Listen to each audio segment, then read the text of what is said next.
적중하신 토토방방 가족방분들 모두 축하드립니다. 저희 가족방에서 모든 경기 언오버 및 핸디캡 최종 조합 공유해 드리고 있습니다. 적중률 높은 가족방 입장은 고정 댓글에 있는 링크로 문의해 주시기 바랍니다.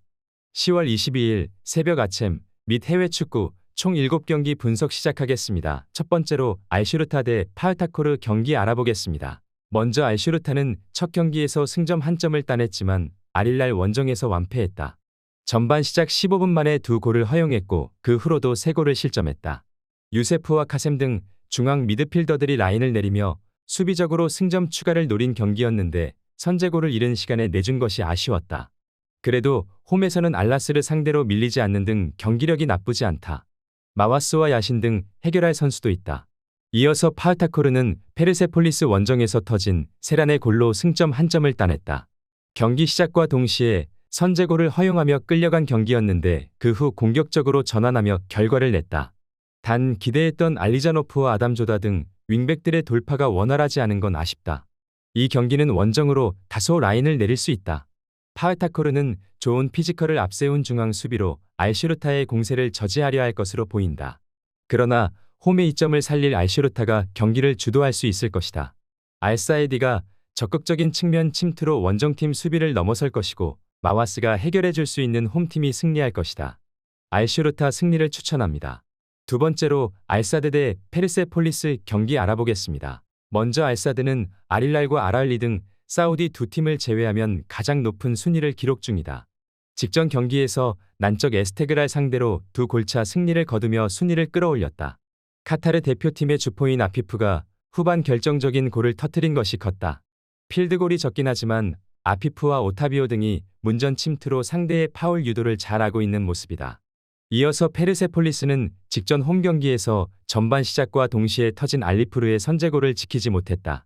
우즈벡 팀인 파흐타코를 상대했는데 승점 1점에 그치며 하위권을 벗어나지 못했다. 때문에 이번 원정에서 최소 승점 1점 이상을 따내야 16강 진출에 시동을 걸 수 있다. 원정이지만 중원에 나설 리기가 라인을 크게 내리지 않을 것이고 아미리와 아흐마드자데가 측면과 최전방을 오가며 기회를 볼 것이다. 알사드의 홈이기에 알사드가 경기를 유리하게 풀어갈 수 있을 것이다. 오타비오와 아탈, 아피프 등 돌파가 좋은 선수들도 즐비하다. 그러나 페르세폴리스는 원정에서 안정적인 수비로 상대의 공세를 저지할 수 있다. 수비에 치중할 페르세폴리스가 승점 1점을 챙길 것이다. 무승부를 추천합니다. 핸디 언오버 및 최종 조합 받아보실 수 있는 가족방 입장 방법 알려드리겠습니다. 먼저 영상 하단에 댓글을 클릭해 주세요. 두 번째로 댓글 속 가족방 링크를 클릭해 주세요. 마지막으로 채팅 참여하기 누르신 후 메시지 주시고 답장 기다려 주시면 가족방 입장 도움드리도록 하겠습니다. 그럼 분석 이어가 보도록 하겠습니다. 세 번째로 아라인 대 알힐랄 경기 알아보겠습니다. 먼저 아라인은 승점 1점으로 최하위권에 머물러 있다. 지난 시즌 일본의 강호인 마리노스를 제압하며 우승을 차지한 팀이었는데 16강 진출도 장담하기 어렵다. 자국 리그에서도 초반 6위까지 처진 상황인데 좀처럼 경기력이 올라오지 않고 있다. 라이미와 팔라시오스 등 해결할 수 있는 공격수들이 있지만 카르도주와 에릭 등 최종 수비가 자주 상대에게 공간을 주고 있는 모습이다. 이어서 아릴랄은 가장 강력한 우승 후보답게 출발이 좋다. 알라얀과 알슈르타를 상대로 2경기 8골을 폭발하며 연승에 성공, 1위로 올라섰다. 사우디 리그에서도 전승으로 선두를 달리고 있고 슈퍼컵도 우승하는 등 좀처럼 패배할 것 같지 않은 모습이다. 네이마르의 공백에도 칸셀로와 말콤, 알도사리 등이 공백을 메우고 있고 세르비아 팀의 주전 스트라이커인 미트로비치의 마무리도 확실한 모습을 보여주고 있다. 박용호와 네이더의 홈팀 중원도 어느 정도 경쟁력은 있는 모습이다. 그러나 충분히 쉬고 나설 밀린코비치 사비치를 비롯해 네베스가 나설 아릴랄 상대로는 원하는 경기를 하기 어려울 것으로 보인다. 미트로비치의 안정적인 마무리도 있을 아릴랄이 1승을 더할 것이다. 아릴랄 승리를 추천합니다. 네 번째로 알라이안 대 알아흘리 경기 알아보겠습니다. 먼저 알라이안은 알나스르 원정에서 게드스의 골로 추격하나 싶었지만 동점골을 만들지 못하고 다시 패했다. 트레제게와 게드스 등 좋은 공격진이 있지만 기대만큼 성적을 내지 못했다. 때문에 아라흘리 상대로 승리하며 분위기를 바꿔야 한다. 홈에서 공격적으로 중원의 라인을 올릴 것으로 보인다. 이어서 아라흘리는 이번 시즌 아릴라를 가장 괴롭힌 팀이다. 리그에서 휴식기 이전 마지막 경기에서 선제골을 뽑아내는 등 앞서갔고 경기 내용상으로도 밀리지 않았다. 아츰에서는 강력한 수비력을 바탕으로 연승에 성공했는데 이바네스와 마즈라시, 데미랄이 물샐 틈 없이 상대를 막아내고 있다. 이반 토니와 마레즈 등 언제든 해결할 공격진도 있다. 알라흘리의 원정 경기긴 하지만 팀 간 전력 차는 분명하다. 또 알라이안이 수비적으로 나선다면 고전할 수 있지만 상대는 2패를 안고 있기에 공격 일변도로 나설 것이기에 알라흘리가 역습으로 승부를 낼 수 있을 것이다. 마레즈와 사우디 대표팀 측면 에이스인 알브라이칸이 역습으로 기회를 만들 알라흘리가 승리할 것이다. 알라흘리 승리를 추천합니다. 핸디 언오버 및 최종 조합 받아보실 수 있는 가족방 입장 방법 알려드리겠습니다. 먼저 영상 하단의 댓글을 클릭해 주세요. 두 번째로 댓글 속 가족방 링크를 클릭해 주세요. 마지막으로 채팅 참여하기 누르신 후 메시지 주시고 답장 기다려 주시면 가족방 입장 도움드리도록 하겠습니다. 그럼 분석 이어가 보도록 하겠습니다. 다섯 번째로 엘라스 베로나 대 AC 몬차 경기 알아보겠습니다. 먼저 베로나는 휴식기 전 마지막 경기에서 승격팀인 베네치아를 잡고 연패를 탈출했다. 라치오전 패배 이후 3연패를 당하며 순위가 추락했었는데 중요한 승리를 따내며 반등에 성공했고 이제 하위권 팀 상대로 홈에서 연승에 도전한다. 아민 사르와라조비치, 모스케라의 쓰리톱이 가동되어 경기 내내 공격적으로 무승팀 골문을 열려할 것이다. 이어서 몬차는 승격 이후 대대적인 투자를 하며 세리에 중위권에 오르는 등 나름 새 바람을 일으켰었다.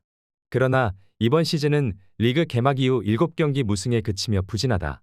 데니 모타가 지난 시즌에 이어 공격 상황을 이끌고 있지만 2골에 그치고 있고 주리치의 제공권 장악 능력도 떨어졌다. 베로나가 홈의 이점을 살리며 공격적으로 경기에 임하겠지만 승점 추가를 원하는 몬차가 쉽게 물러서지 않을 것이다. 공격진의 부진은 있지만 마리와 아르만도 이조의 최종 수비는 여전히 경쟁력이 있는 몬차기에 수비 위주로 원정에서 승점 1점을 챙길 수 있을 것이다. 무승부를 추천합니다. 여섯 번째로 노팅엄 포레스트 대 크리스탈 팰리스 경기 알아보겠습니다. 먼저 노팅엄은 이번 시즌 프리미어 리그에서 가장 놀라운 팀이다. 승격 시즌 대대적인 투자에도 가까스로 잔류에 성공했는데 이번 시즌은 별다른 보강 없이 중위권을 지키고 있다. 리그 선두인 리버풀에 유일한 패배를 안겼을 뿐 아니라 첼시 원정에서도 승점을 따냈는데 무리오와 미렌코비치, 모레노 등의 수비가 최고 수준이다. 이 경기에는 워드프라우스가 징계로 결장하지만 도밍게스가 예이치의 중원 파트너로 나설 수 있다. 이어서 팰리스는 울버햄튼과 더불어 이번 시즌 리그 최악의 팀이다. 시즌 개막 이후 단 1승도 챙기지 못했고 강등권에 머물러 있다. 자아를 시작으로 아예우와 에두아르드 등이 모두 팀을 떠났지만 사르와 엔케티아 등을 영입해 시즌 중위권 이상을 노렸는데 성적으로 나오지 않고 있다. 마테타가 분전하고 있지만 이선의 지원이 너무 없다. 팰리스는 잉글랜드 국대 중앙 수비수인 마크 구에이를 중심으로 찰러바와 라크로아 등 최종 수비가 나름 견고한 모습이다. 그러나 중원에서 확실하게 수비를 보호해주는 선수들이 없다. 홈의 이점을 살릴 수 있고 우드가 피지컬을 앞세운 문전 침투로 해결해 줄 수 있는 노팅엄이 승리할 것이다. 노팅엄 포레스트 승리를 추천합니다. 핸디 언오버 및 최종 조합 받아보실 수 있는 가족방 입장 방법 알려드리겠습니다.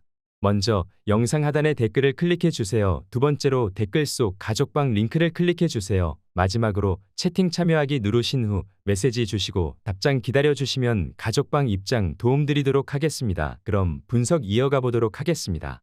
일곱 번째로 발렌시아 대 라스팔마스 경기 알아보겠습니다. 먼저 발렌시아는 지로나전 승리 이후 나선 3경기에서 승리를 추가하지 못했다. 모스케라와 타레가, 코레이아 등이 최종 수비로 나선 호세 가야를 비롯한 부상 이탈자들의 공백을 메웠는데 우고 드로의 골이 터지지 않고 있다. 그래도 홈에서는 최근 연속 무실점 경기에 성공하며 나름 경쟁력 있는 모습을 보였다. 고메즈와 카노스 등이 드로 지원을 잘해준다면 언제든 하위권을 탈출할 전력이다. 이어서 라스팔마스는 이번 시즌 개막 이후 승리가 없다. 지난 시즌 초반 강팀을 잡으며 센세이션을 일으켰고 안정적으로 잔류했는데 이번 시즌은 이대로 가면 강등이 유력하다. 때문에 최대한 승점 추가가 필요하기에 원정에서 실리를 챙기려 할 것이다. 무노즈와 모레이로 등 측면 돌파에 능한 선수들이 돌파보다는 진영을 지키려 할 것이고 수아레즈가 최종 수비에 라인을 올리지 않을 것이다. 라스팔마스는 좋은 측면 전력과 달리 중원의 경기력이 너무 떨어진다. 리그 정상급 볼란치인 페페루를 필두로 알메이다와 로페즈 등이 중원에 나서 경기의 주도권을 가져올 것이고 카노스가 돌파로 기회를 만들 발렌시아가 승리할 것이다. 발렌시아 승리를 추천합니다.